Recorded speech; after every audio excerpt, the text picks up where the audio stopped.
Good afternoon, everyone, and welcome to the industry panel titled Acquisition Opportunities with Prime Contractors.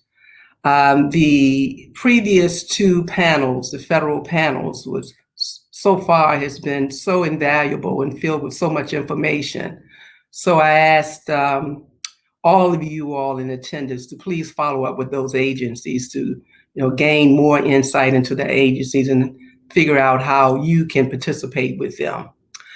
So by the way of background, this is the Partner to Scale third summit. It was first launched in 2009 as a means to facilitate an environment where you as the MBEs and the small disadvantaged businesses can connect to find synergies, to dialogue with the intent to build sustainable and meaningful relationships and partnerships with each other, to increase your capabilities and capacity to jointly pursue opportunities that will help you increase your probability to win more federal government contracts. So here today, we have three dynamic industry leaders. They are looking for qualified and ready MBEs and SDBs to partner with them. So at the end of this presentation, you will have an opportunity to ask questions. So please put your questions in the chat box. So our first presenter is Mr. Phil Miller. Phil Miller is the Director of Business Development at UTRS. And he has more than 20 years of high-profile business development experience, winning contracts from $50 million to $16 billion. Phil is a great friend of mine. He's a true advocate for small and minority businesses. And as such, he serves as one of the MBDA's Federal Procurement Center Strategic Alliance Initiative industry partners. And what we do here at the FPC is we bring minority businesses together. We identify opportunities and we match those opportunities with MBEs so that they can team together to pursue federal government opportunities. So Phil is our industry partner, and let me tell you, he is a guru in the federal procurement landscape and capture management, proposal development, and business development. And our next presenter is Ms. Teanna Jones. Ms. Jones is an experienced small business liaison with over 18 years of experience working with small, diverse businesses and historically Black colleges and universities. She was appointed as the Small Business Liaisons Officer for Deloitte's Government and Public Services Office of Small Business Programs. She is responsible for program oversight, supply diversity, and compliance, and she is passionate about advocating for including minorities to participate on industry contracts as well as federal government, and also to help the HBCUs build their capacity so that they can gain better opportunities with the federal government. And our third presenter is Mr. Charles Tony Wilson. Retired Colonel Tony Wilson acquired his company, Ranger Land Systems, in 2018 after serving 18 years as a division manager for SAIC and Leidos. Mr. Wilson was promoted to vice president as the division manager back in 2019, where he oversaw logistics programs. In addition, Ranger Land System recently won a DHS, temporarily Facilities and Support Services BPA, this year with a ceiling of $3 billion. And so he will talk to you more about how you can partner with his company to help support him with that contract. So with further ado, I'd like to first bring on Mr. Phil Miller. And Phil, if you don't mind introducing yourself, what you do, and how you can help our MBEs gain better access and work with UTRS.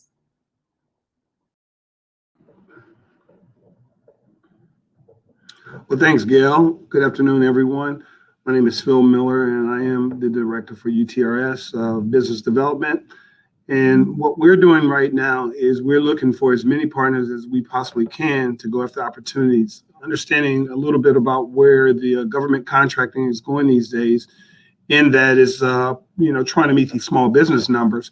We find ourselves in positions where we had work at one point, and that work is going to a small business set aside. And so we're often looking for 8As or service disabled, veteran-owned small businesses. UTRS is an IT firm at heart. It does systems engineering, DevOps, corrosion control, prototyping. We do some cybersecurity. We do fabrication. And we run the DREN and we run the actual PIF, the prototype integration facility at Picatinny. And so we have over 200 employees there. We've been there for many, many years. And we're finding that some of those programs that we've, held for many years are now going to small businesses. And so when Gail asked me to participate in this, I said, yep, we do need some small business partners. We need them there. We also have an RS3 contract, and we need some small business partners as we see some of those opportunities are going to small business set asides as well. So my background is I've been in this business for 20 plus years doing business development. I really learned how to do what I do when my years at Lockheed Martin, which I did about 13 years there, and now at UTRS, we're doing much of the same. And I see, as being working for both a large and a small business, I see some of the challenges, and I've seen some of the challenges over the years, and we're having some of those challenges now. Again, especially now that you see the landscape is changing a bit with the government looking to go with more small business set aside. So I look forward to working with each of you. I have my email in the chat if you'd like to email me anything. And I thank you so much, Gail. Thanks.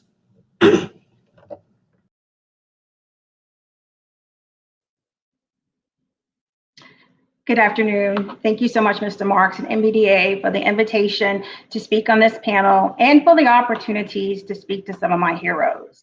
Since the inception of my career, I've really been intrigued by the power and resiliency of small businesses, especially during the pandemic and societal impacts. I'm here to tell you a little bit about Deloitte. We're one of the big four firms, largest professional services firms in the world by revenue and people. We have over 113,000 employees. We're in 126 offices in 102 cities. We're a little over $23.2 billion in revenue. The misnomer that we hear from our small businesses is that Deloitte only does auditing, tax, and financial work. The fact is, Deloitte does more than that. We do virtual reality, cybersecurity, mobile apps, big data, blockchain, supply chain, and more. So we're looking for, similar to Phil, small businesses that want to sub and want to prime, especially on contract vehicles. We also seen the shift in paradigm, as well as more small business set-asides are coming out.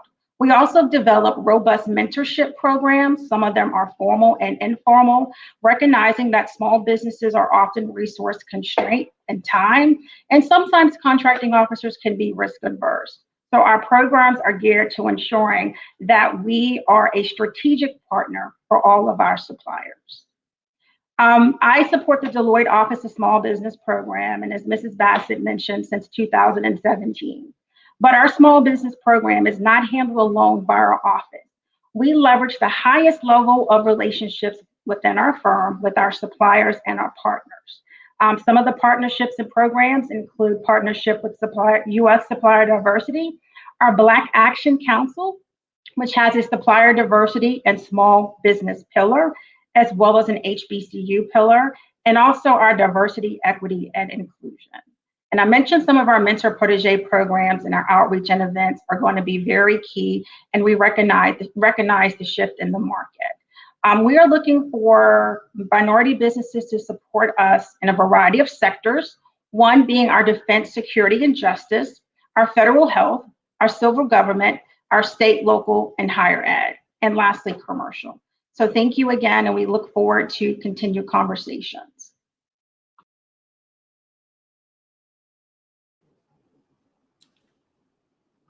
Good afternoon. I'm Tony Wilson. I'm the president CEO of Ranger Land Systems Incorporated. Rangerland is located in Huntsville, Alabama, and we've been in business about 18 years. As Gail mentioned, I acquired Rangerland about 3 years ago, and we're continuing to grow the company. Our primary focus is logistics and program management. We do a lot of vehicle and fleet maintenance, a lot of refurbishment programs. We're the largest, I'm sorry, we have one of our largest contracts is at Fort Bragg, North Carolina, where we operate the material maintenance division at Bragg. So we provide around 160 mechanics at Fort Bragg. We've deployed just about probably 17 or 18 different countries overseas: Iraq, Afghanistan, Egypt, Saudi Arabia. So we have a pretty broad footprint. We're presently in Kuwait now at the ammunition supply point at Camp Arifjan. We have work for Customs and Border Patrol, where we provide auto parts concession store down in Laredo, Texas. We have work with the Navy up in Crane, Indiana, where we are refurbishing about 7 platforms for the Navy: the Humvee, the Bearcat, JLTV, and several other platforms for the Navy. Gail mentioned we recently won a $3 billion blanket purchase agreement with the Department of Homeland Security. We are one of 2 awardees on that contract, so the opportunity could be pretty large. So I have a core team that won the business, of course, but with the size and scope of the BPA, we're looking for other small business partners that can join the team. The BPA covers any state in the USA. It is Department of Homeland Security, so it's all the agencies: FEMA, TSA, Coast Guard, the training center, and I probably forgot a few of the agencies. There's 6 or 7 agencies under Homeland Security. And what it covers is all temporary facilities, base camp support, and the requirement is for turnkey base camp operations. So we need help with minor construction, security, food service, medical services and staffing, IT support, general labor, grounds maintenance, just about anything you can think of that requires a turnkey temporary base camp facility to operate for a year or whatever the requirement may be, is the kind of support we are looking for. We've completed 1 task order. It was for 10 tents down on Laredo. It took us about 2 weeks to get that started. So the BPA is alive and well, and looking for qualified contractors that would like to come on board. Thank you. Thank you, Mr. Wilson. Thank you to all of the panelists. One thing about this group here, they are industry, and they are government contractors. So they understand what the government is looking for, to respond to their opportunities, and they need partners. They need, like I said before, qualified partners, qualified and ready partners to work with them. So I have a couple of questions. I don't see any questions in the chat. Claudia, do you have any questions before we begin?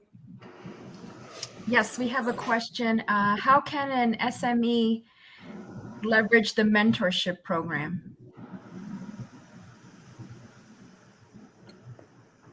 Which mentorship program are you referring to? Tiana. I think that question was asked when Ms. Jones was talking. Okay, Ms. Jones.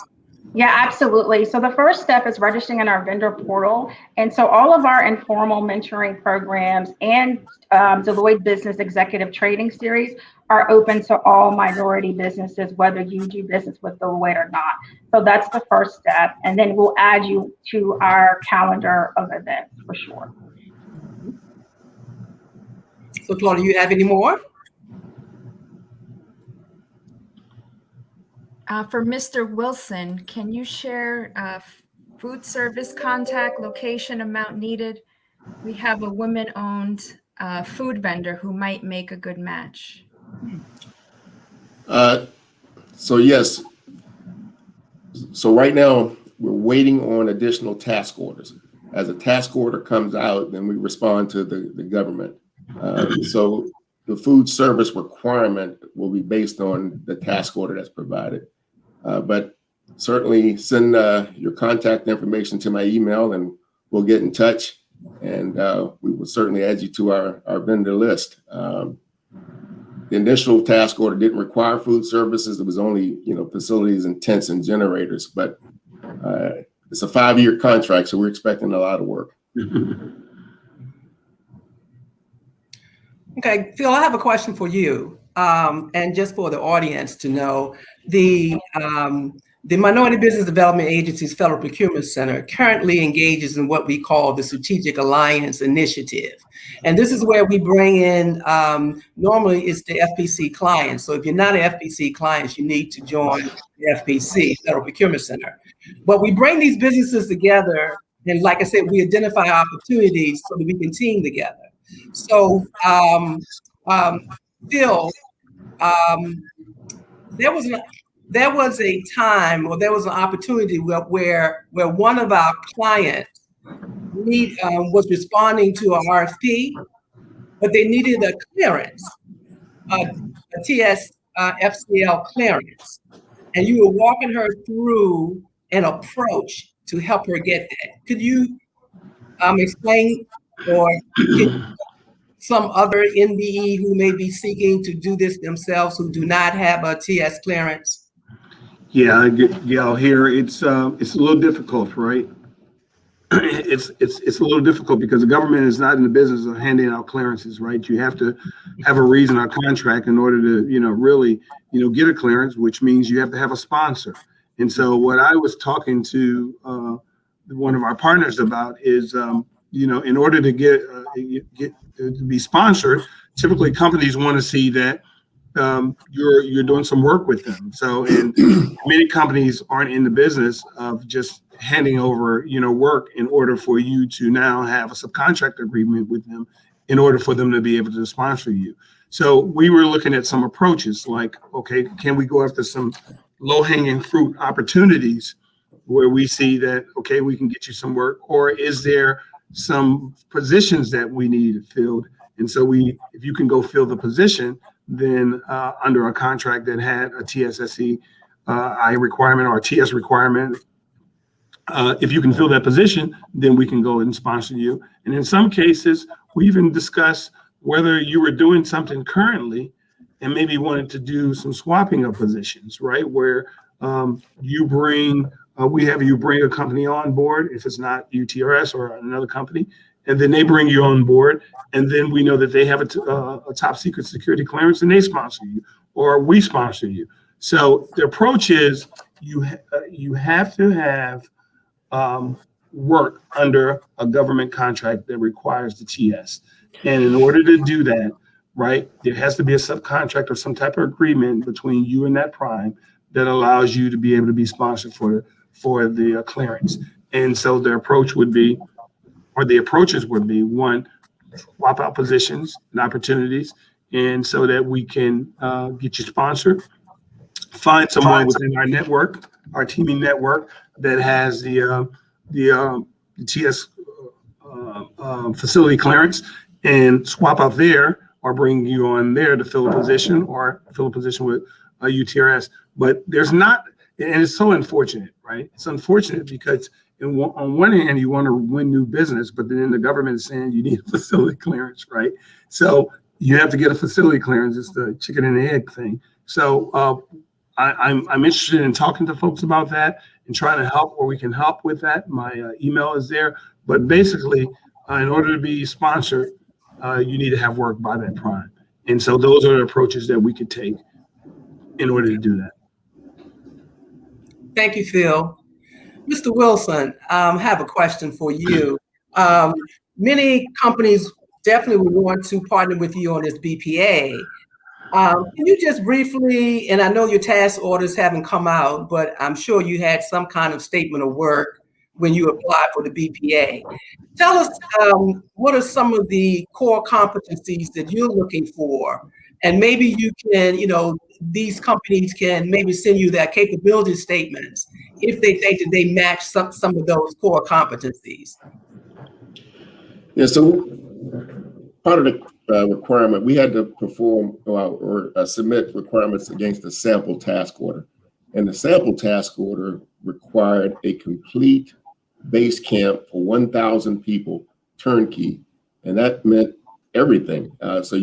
They basically give you a piece of land and you turn that land into a base camp.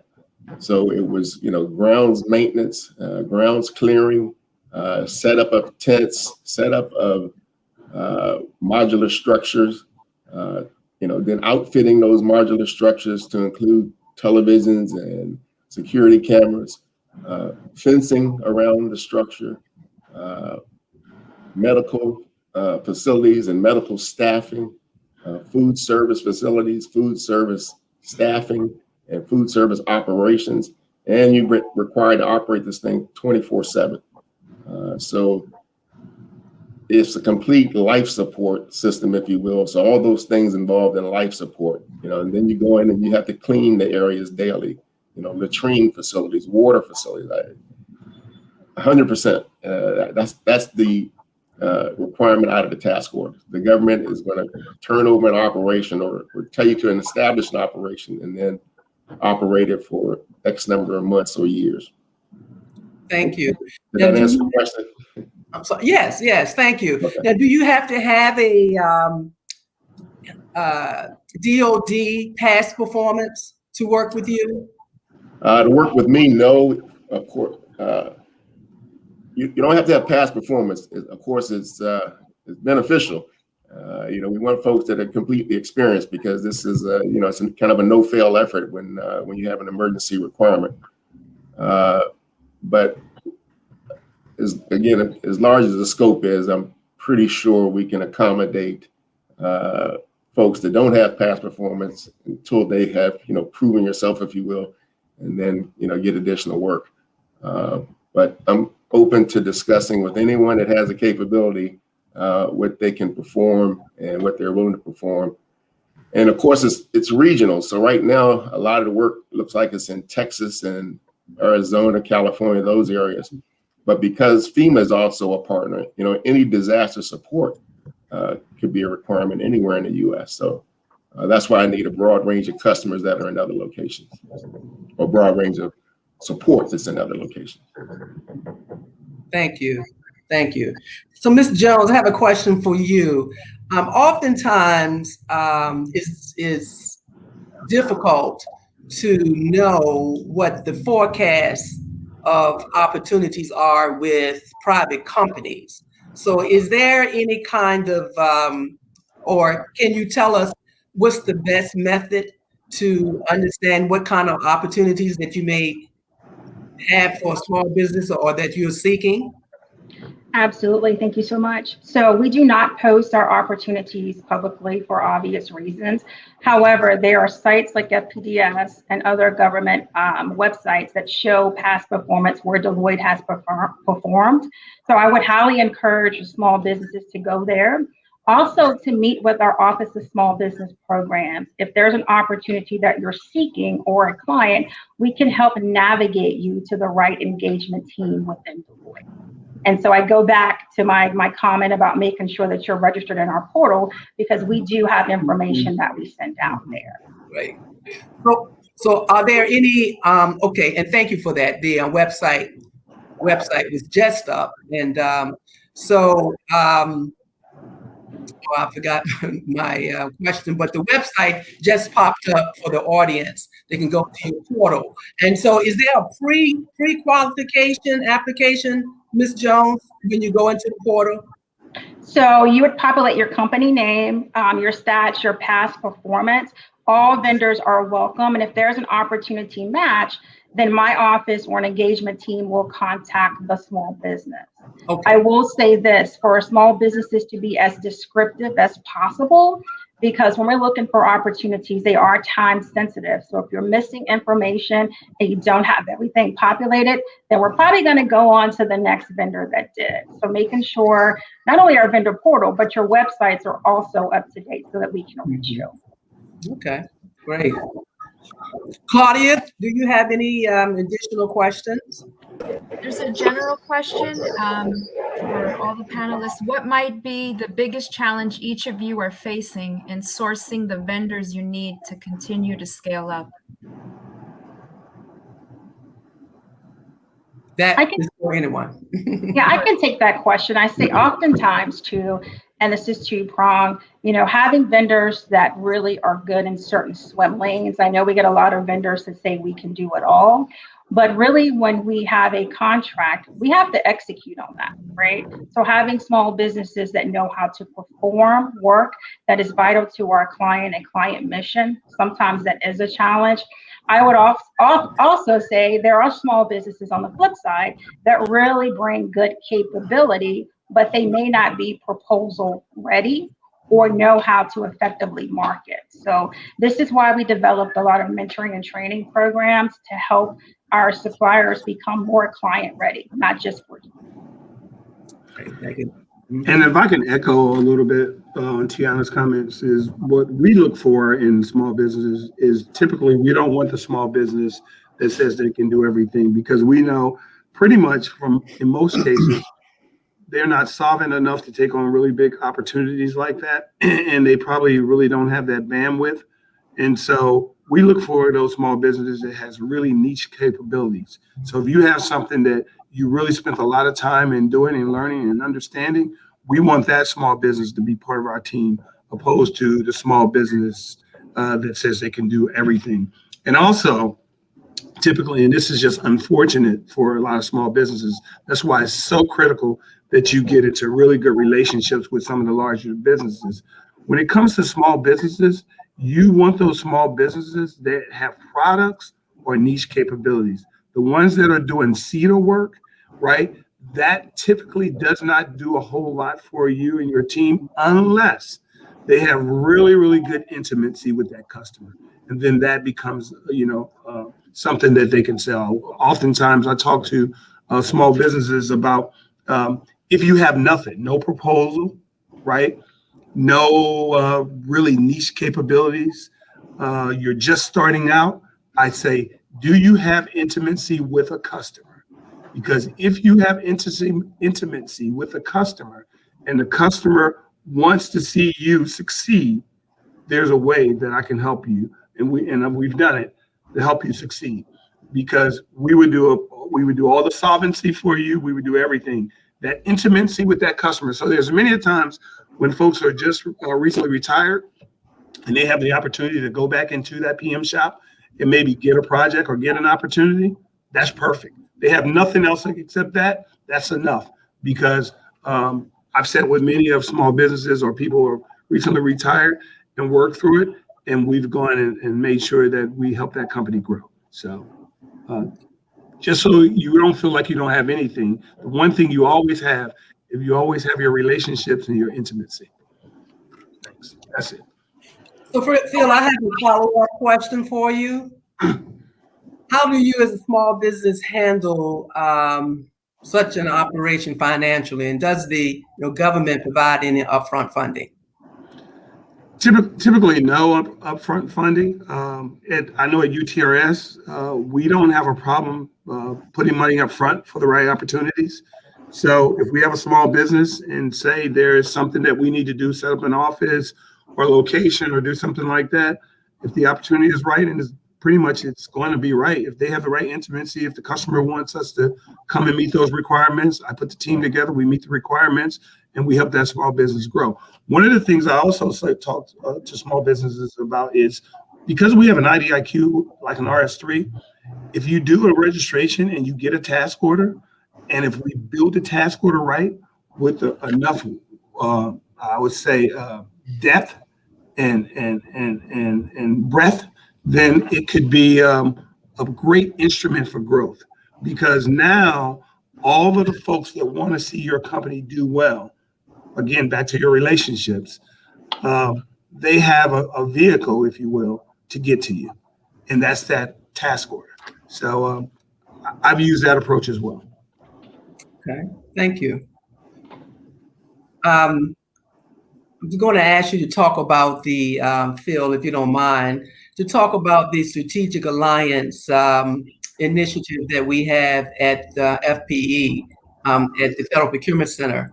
And if you can just share some of the successes, I know I can. We started a couple of years ago. One of the great things that's happened, and I can talk about the success. We put together a couple of several teams, and we went after the GSA STARS contract. Several of our team members won that. We're currently pursuing the CIO SB4, and we have several teams on that. I know we went after the NIH administrative support. That contract now is in review with the NIH. So if Phil, you can just take about a couple of minutes just to talk about that engagement. Okay. Well, Gail, I don't know if you guys can hear me there. But yeah, to your point, we did our first partner to scale together in 2019. And from that, we had some call out sessions, if you will, with some companies that had come and talked to us. I went around and I met some of those companies, went to their offices and shared with them our opportunities. I took a pipeline along with me and took all their capabilities, pulled their capabilities together, and had many discussions with many of those teaming partners about going after opportunities together. We did go after some opportunities. We were unsuccessful, but I think where we were most successful is being in this business for a long time, and all the panelists here, I'm sure we've been around for many years. We've got good relationships. We were able to, at least from that partner to scale, and even the one we have, the consortium we have now, we were to put these companies with other companies that we know, our teaming partners who are going after opportunities. And so one that I like to mention right now, and I think it's going to go somewhere, and I'm hoping that it does, is we have one of our teaming partners in the consortium right now. She does NASA work. And so we put her with another company that does some of the NASA and some of the space work. And they are seemingly moving forward with a really good relationship, and hopefully they'll win a lot of business together. And so that's the other thing we can offer by putting companies together. You've known folks for a long time in this industry, and so when it comes to finding someone to support these small businesses, we probably have them somewhere in our Rolodex. So that has been really one of the big things that we are able to offer to this consortium, a small business. Right. So, Ms. Jones, I'd like to ask you a question about your HBCU Academy program, because fortunately for Bowie State University, where I now serve as a special assistant to the provost for federal contracts, we are one of the cohorts of that program. And if you can just share a little bit about that, because what's going on with the HBCUs and the partnership with industry and businesses is really a key leveraging tool, I believe. And for example, the CIO SP4 RFP has a provision in the language that says that if the company or the team is currently partnering with the HBCU, they will gain additional 300 points. And so, the federal government is now putting language into these opportunities to engage with HBCU. So, Ms. Jones, can you tell us a little bit about your program? Absolutely, excitingly to do so. Deloitte has an HBCU Business Accelerator program where we have 9 HBCUs that we're going to market with, just as we would our small businesses.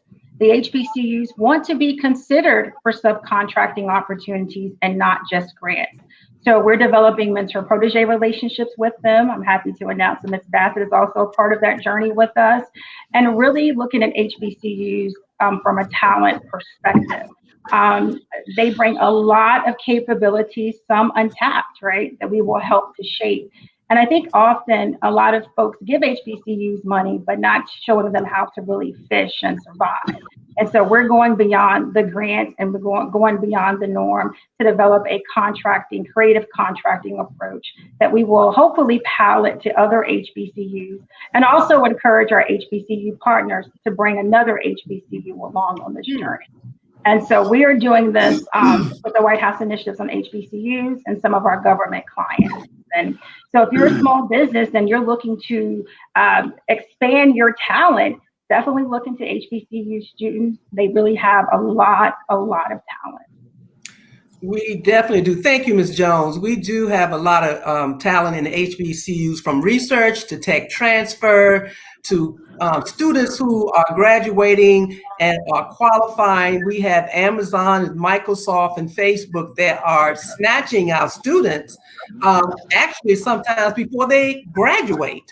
So we have a pool of talent there, to include our professors in the research. So those companies out there that may be engaging. Matter of fact, I got a call today. Is a company that just created an app, and he wants to do additional research.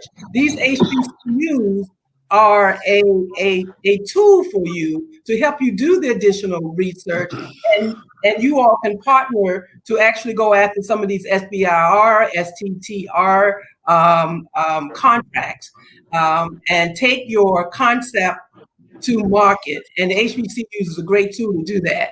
There's another question here. I'm a small business with no government past performance, and this is for you, Ms. Jones. How do this business work with your company? Absolutely. So that's a great question. And so, as I mentioned before, Deloitte has a commercial practice and also a state and local higher ed. And ironically enough, the government has something called Other Transaction Authority, where they are looking for non-traditionals. And we're also building our portfolio of non-traditional firms that often bring that technology and innovation. So it's a new day for companies who don't have that government past performance, for sure, not only showcase the industry, but also to government clients as well. So please do your homework on OTAs and even commercial solutions openings. Thank you. Mr. Wilson, because of your former career and moving forward now in your current business, I'm interested to know if you will entertain with your BPA some kind of industry day to share, what you have in your scope of services, so that you can start creating this pool of qualified companies to do work with you. Is something like that possible? Yeah, I believe so. We can certainly discuss it further. Sounds interesting, and I believe that is something that's possible. But if I could circle back to your small business that doesn't have any past performance, depending on their specialty, they can certainly reach out to Ranger Lane. Okay, great. Claudia, do you have any more questions? There was a question for Mr. Wilson. They wanted to know if you could expand a little bit more on your security needs for your temporary units. So again, the temp services BPA is based on task orders, and the task order, the sample task order required physical security, perimeter security, armed and unarmed guards, surveillance cameras, across the board. So anything, ID cards, gate checks. So anything in the security area could potentially be in a task order.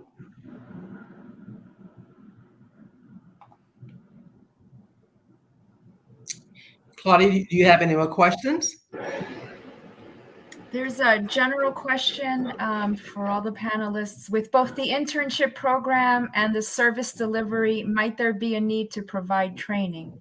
If so, might there also be a need for capturing such training on video or film to maximize such efforts? I can go first if you like, Ranger. So again, back to the BPA, there was a requirement there for potential language training, some of the English language training, and then kind of schooling also But again, depending on the task order, I can't really focus down on what the requirement is till we get a task order. But so there are training opportunities on the BPA. Yeah. And to the person who reached out, I would love to have a conversation to understand a little bit more about the details of the particular training. That's one of our core offerings, but depending on the requirement, I'll be able to answer that question more salient.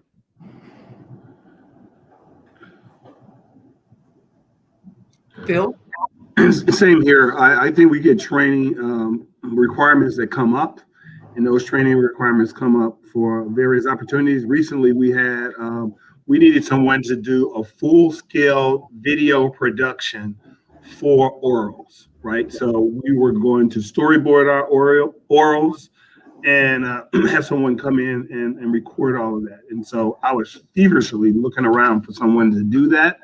And so if the person who asked that question would just, send me an email and let me know their capabilities, or send me their capabilities when those come up, I'll be sure to reach out to you. Great. So Mr. Looks like that came from Mr. Art Jones. So please get with the panelists. So this is for all the panelists.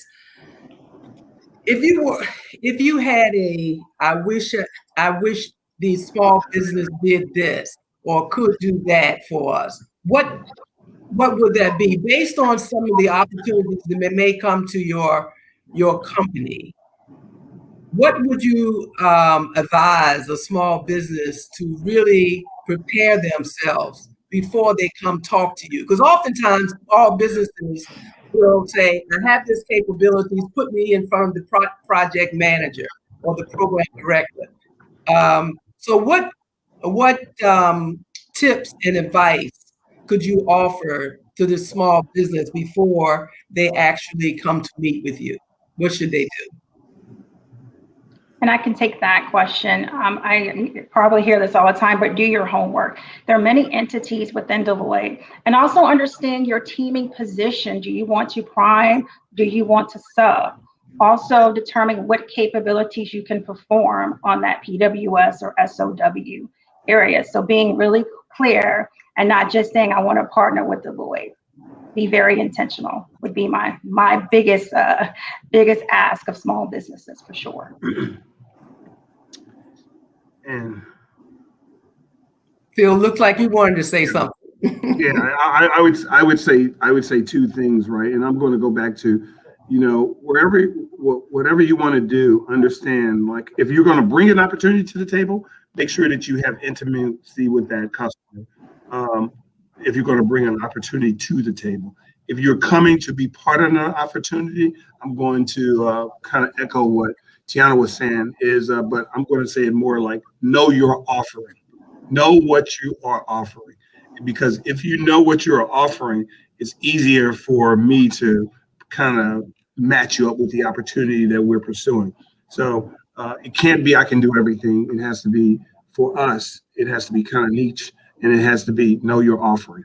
And with that, and if you're going to bring an opportunity, make sure you do your homework in that you're intimate with that customer.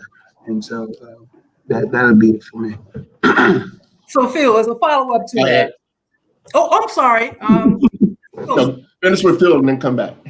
Okay. So, follow-up to that, Phil. I may have a relationship with the customer, but I don't really have the wherewithal in the discipline, in the technical discipline. But I want to participate on this contract because I have the relationship. So when we come down to the work share, how would you advise me to become a part of the team if I'm bringing you the intelligence, but I don't have the capabilities? So this happens quite a bit, Gail, and I would recommend people just bring it, right? Okay, you have the intimacy with the customer, you want to be part of the opportunity, and you don't want to lose the majority of the work because of course that's your customer and that's your relationship. And so I'm saying I make sure you don't lose the work, and you get the majority of the work. I've gone out with companies who have a good relationship with their customer, And I've gone out and talked about the capabilities because they couldn't talk about the capabilities, but they knew that they had a great relationship. And that person wants to see that company succeed. Maybe they had some time in service together or whatever it is. They want you to succeed, right? And they understand you don't have a proposal team, you don't have a approve accounting system, you don't have any of these things that you need, right? And so, but what they're saying is go match yourself up with someone. Well, big company, they have large overhead and sometimes they need to be able to take a bigger piece. I've seen where I can go with you and I can actually attend that meeting and I put a pitch together and put a team together and put a solution set together and tell the customer we can do this. And oh, by the way, they're going to get 50% of this work. Okay. So certainly can do things like that. And we are willing to do that. And I've talked to my management and the owners of the company where I'm at to let them know that this is how I like to operate. And so I have the buy-in to do that. So yes, it works. Thank you, Phil. And again, I would encourage all of the minority and small businesses on the line to connect with Claudia and Tommy Marks to become a client of the FPC, because we do help you with all of these strategies and trying to figure it out. Because sometimes you're overwhelmed with everything, or you're so much into your business, you're not working on your business. So, just definitely join us as FPC clients, and we can help you with some of those strategies. Now to you, Mr. Wilson, you had a follow-up comment. Yeah, just a follow-up to something Phil mentioned earlier. So as a small business, especially if you're working with other smalls and not a large, you probably need to be prepared to operate on your own for 45 to 60 days. So we invoice the government every 2 weeks, and they get up to 30 days to pay in some cases. A lot of clients pay faster, but the small business, that's the biggest challenge I see, is you have to be able to operate 45 to 60 days before you start getting the steady invoices coming in. And I just wanted to, highlight that. I know Phil mentioned it briefly. And Mr. Wilson is a little special, most of you all, because he's able to invoice every 2 weeks, we heard. On some customers. Right. So, he's definitely a customer to connect with, an industry to connect with, because it's always good to be able to invoice every 2 weeks. And that means that you'll get your money in a more consistent manner. There's another question. I'm sorry, Phil. No, but say one thing about that, and that's the great thing. Some companies just can't do it, right, Mr. Wilson? They just can't do it. They can't afford. They're not solvent enough to be able to run operations and not go without a payment. And so we've even allowed those companies in some cases, because we know we're partners with them on the contract. We know the government is going to pay eventually, 30 days, 45 days, right? And so we'll go ahead and pay that company, right? Invoice us, and we'll go ahead and pay that company, and then we'll wait for the money from the government, right? Mm-hmm. So that's being a true part. We want to do that as being a true partner as well. So we do that. Excellent. Claudia, it looks like you have a couple of questions that have come in. Yes, we have a question for Mr. Wilson. For entrance into facilities, would a device that can check for temperatures, COVID-19, and identify the individual in a few seconds be of interest in your contract? Absolutely of interest. It's probably something we can offer as an add-on, if you will. It wasn't part of the task order, the sample task order, but certainly in this day and time, I think that's something we can make the government aware of and as an add-on. Thank you. Claudia, it looks like you have another question. Yes, there's a company that they wrote, we provide translation and interpretation for several federal agencies. They are in 8A. Are you in need of translation and interpretation services, as well as diversity, equity, inclusion, and accessibility training, similar to what President Biden just issued last week? I know Deloitte is definitely interested in diversity, equity, and inclusion training. So whoever asked that question, please reach out to me. It's one of our offerings and a pillar under our Black Action Council as well. So we have about 10 minutes left on this panel. If I can just go through and ask each one of you panelists if you have some closing thoughts. Sorry, Gail, is it okay if I go? I would just say it is such a small business world now. There are so many regulatory requirements that are out there in favor of small businesses, like similarly situated entities. Know what's available to you, especially before going after contracts and even working with large primes. So make sure that you're abreast of the bar regulations and also some of the other regulatory requirements that are at each agency, and strategic partnerships with each other. There's power in working with small businesses similar to yourself for multiple reasons. I know there's joint ventures and other programs available. So just please know what's available to you, especially during this time. Great, thank you. Mr. Wilson? Well, I would like to say I appreciate the opportunity. We are looking for other partners that have the unique skills that we don't provide. So I can't do everything. I'm a small business, and as Phil mentioned, bring me your expertise in your area, and we'll see if we can partner on a task order. Thank you. Phil? I would just say we're open to partnering with you, the small businesses. We have, in my mind, several ways of supporting or helping small businesses, whether it's through our network of other teaming partners and relationships, or whether it's through our proposal resources and helping you prepare a proposal, or expertise in some of our subject matter experts. So I would say, although you may think you do not have all of it together, reach out to all of us on this panel and see, and let us try to help you out in any way that we can. And so I think just doing that, you'll see some momentum, and hopefully it'll lead to you winning some contracts. Thank you.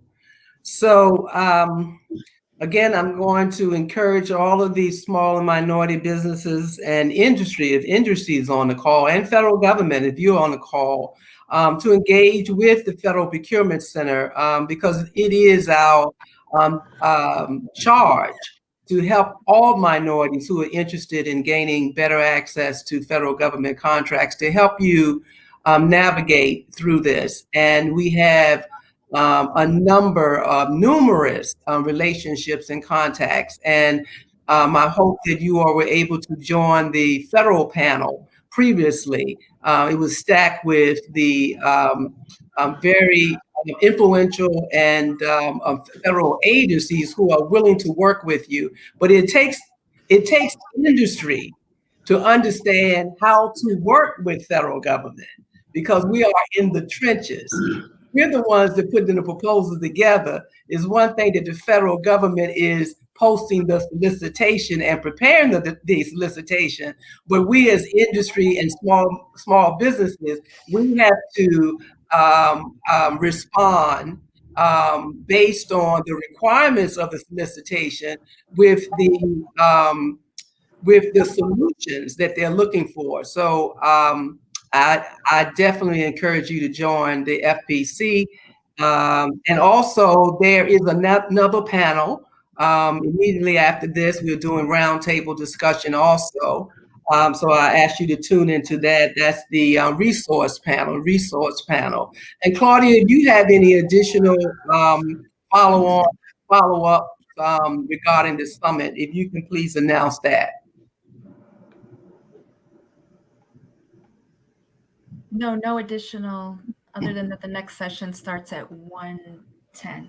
1:10. Okay, thank you. The federal agency's resource presentation, tips on free government resources. Yeah, well, that's great. So panelists, I thank you so much for your participation and all of your invaluable insights. And I'm definitely going to reach out to you also as the HBCU, because we're looking to do business with industry as well. So for you all to enjoy the rest of the summit and to enjoy your 4th of July holiday. Thank you so much. Thank you. Thank you, Gail. Take care.